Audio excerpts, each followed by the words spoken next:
আচ্ছা, আপনারা হয়তো অবগত আছেন যে আজকে আমার উপর একটি হামলা হয়েছে এবং এই হামলাটা যদি আমি ব্রিফ করতে চাই, ব্যাপারটা হচ্ছে এরকম যে আমি দীর্ঘদিন যাবত আমি আমার এলাকায় আসি নাই। আপনারা জানেন যে আমি বৈষম্যবিরোধী ছাত্র আন্দোলনের সাথে একদম জুনের শেষ থেকে অর্থাৎ পুরো জুলাই জুড়ে আমি কানেক্টেড ছিলাম এবং সম্মুখ সারির একজন মানুষ হিসাবে আমি কাজ করছিলাম।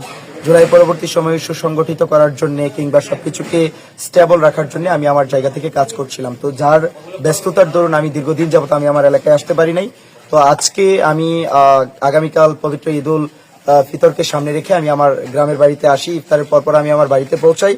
বাড়িতে পৌঁছানোর পরেই আমি কোনো মতে লেট ইফতারটা শেষ করে আমি বাজারে চলে আসি, কারণ মানুষজনের সাথে আমি আসলে সাক্ষাৎ করার জন্য উদ্গ্রীব হয়েছিলাম। বাজারে আসার পর আমি সবার সাথে হাত মিলাচ্ছিলাম। আমি একেবারেই মানে সাবলীল ভাবে সবার সাথে কথাবার্তা বলছিলাম।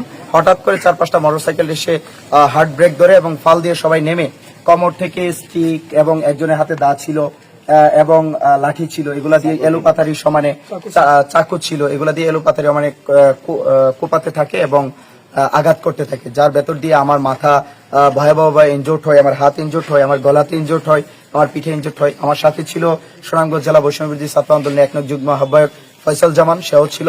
তো আমাদের দুজনের উপর পরিকল্পিতভাবে আমরা যেটা কানেক্ট করতে পেরেছি এটা পূর্ব পরিকল্পিত এবং আমরা ঘটনা পরবর্তী সময়ে পূর্বের কিছু ঘটনাকে আমরা এটার সাথে কানেক্ট করতে পেরেছি এবং আপনারা এটাও খেয়াল করেছেন যে আমার এখন পর্যন্ত আমার ফেসবুক পোস্টে যে প্রধান হয়ে হামলা করেছে সানি, সে আমাকে আমি যখন আজকে ডিআইজি মহোদয় এবং বিভাগীয় কমিশনার মহোদয়ের সাথে আমার সোশ্যাল মিডিয়াতে আমার টাইমলাইন থেকে আমি একটি ছবি আপলোড করেছি, সেখানে সে কমেন্ট করছে আসো দেখা হবে, এইরকম থ্রেটমূলক একটি কমেন্ট করেছে। বাট আমি তখন কানেক্ট করতে পারিনি, ঘটনার পরবর্তী সময় আমি কানেক্ট করতে পেরেছি।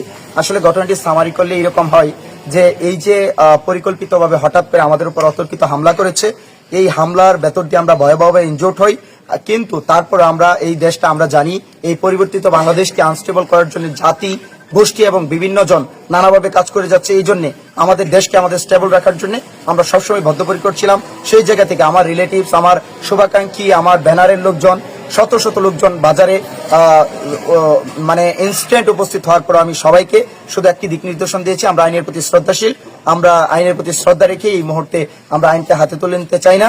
আমরা বিশ্বাস করি আইন খুব দ্রুততম সময়ের মধ্যে এটা ব্যবস্থা নেয়। আমি সাথে এই ঘটনাটি ডিআইজি মহোদয়কে জানিয়েছি, আমাদের সেন্ট্রালকে জানিয়েছি, এসপি সহ ওসি মহোদয়কে জানিয়েছি এবং এইখানে স্পটে ওসি মহোদয় সহ আমাদের সেনাবাহিনীর লোকজন উপস্থিত আছেন। আমরা বিশ্বাস করি তারা খুব দ্রুততম সময়ের মধ্যে আমাদের সামনে দৃশ্যমান কিছু দৃষ্টান্ত স্থাপন করবে।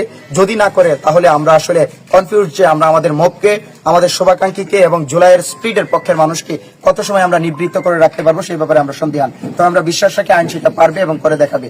আমরা আপাতত প্রাথমিক চিকিৎসা নিয়েছি, আমার মাথায় 5টা সেলাই লেগেছে, হাতে ফুলে গেছে, খুব সম্ভবত ইনজুর্ড হয়েছে, কিন্তু এই মুহূর্তে চেক আপ করার মতো ব্যবস্থা ছিল না। আমার সেন্ট্রাল থেকে বারবার ফোন করছিল এবং সিলেটে যত ইউনিভার্সিটি এবং বৈষম্যবিরোধীর লোকজন ছিল সবাই ফোন করছিল খুব দ্রুততম সময়ের জন্য ভালো চিকিৎসা নেওয়ার জন্য সিলেটে চলে যেতে। বাট আমি মনে করছি আমি ডু অর ডাই, আমি আমার এলাকাতে আসছি, আমার এলাকাতে থাকবো, ট্রিটমেন্ট পরে আগে আমার এলাকা, সেই জায়গা থেকে আমি এখানে আছি। আমি চাই যে আমার শুভাকাঙ্ক্ষীরা যাতে কোনো ধরনের বা আমার রিলেটিভসরা কোন ধরনের আনস্টেবল পরিস্থিতি বা আইনকে হাতে তুলে না নেই, এই জন্য আমি স্পটে আছি এবং স্পটেই থাকবো।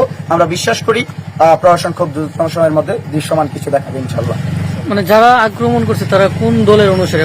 আমি জানি না তারা কোন দল মতে, ধারণা করছি যে তারা সন্ত্রাসী কর্মকাণ্ডের সাথে বা এই দেশকে আনস্টেবল করার অ্যাক্টিভিটিস এর সাথে তারা কানেক্টেড। তবে আমি তাদেরকে যদি দু একটা নাম বলতে চাই, আমাকে যারা মেরেছে সুনামগঞ্জ বৈষম্যবিরোধী 1 নং যুগ্ম আহ্বায়ককে যে মেরেছে, এর মধ্যে একজনের নাম ছিল কি সানি জানি, জহিরুল হক সানি বা কিছু একটা, তারপর একজনের নাম ছিল নাজমুল, এরপরে মোহিত হাসান শান্ত এখানে এটার সাথে কানেক্টেড এবং হানিফ নামে একজন লোক ছিল। এরপরে আরো 2-3টা গাড়ি দিয়ে যারা আসছে তাদেরকে আমরা ইনস্ট্যান্ট আইডেন্টিফাই করতে পারি নাই, তবে আমরা অনেককেই চিনেছি যেটা আমরা আইনের কাছে তুলে ধরবো। যারা কোনো রাজনীতির সাথে জড়িত আছে কিনা? আমরা যতদূর শুনেছি বিএনপির সাথে একসময় আওয়ামী লীগ করতো, তারপর বিএনপির সাথে ছাত্র দলের সাথে কানেক্টেড ছিল, বাট তারা বহিষ্কৃত, এটা আমরা শুনেছি। ইভেন আপনাদেরকে আরো দ্রষ্টব্য হিসেবে বলে রাখি যে আমি যখন লোকজনের সাথে হাত মিলাচ্ছিলাম তখন আমার সাথে আমার এই কাজিন আইজুল হক সুমন, রিপন, তারপরে হচ্ছে রিপন ভাই, তারপরে হচ্ছে আরো যারা ছিল তারা তারা হচ্ছে আমার সাথে ছিল, তারা সবাই বিএনপির সাথে কানেক্টেড। তো আমি মনে করছি যারা হামলা করছে তারা মেইন স্ট্রিমের বিএনপি বলে আমি মনে করছি না, তারা সন্ত্রাসী বা এই দেশকে আনস্টেবল করতে চাই বলে আমি আপাতত মনে করছি। বাকিটা আইন তার ইনভেস্টিগেশনের ভেতর দিয়ে সত্যটা তুলে নিয়ে আসবে ইনশাল্লাহ।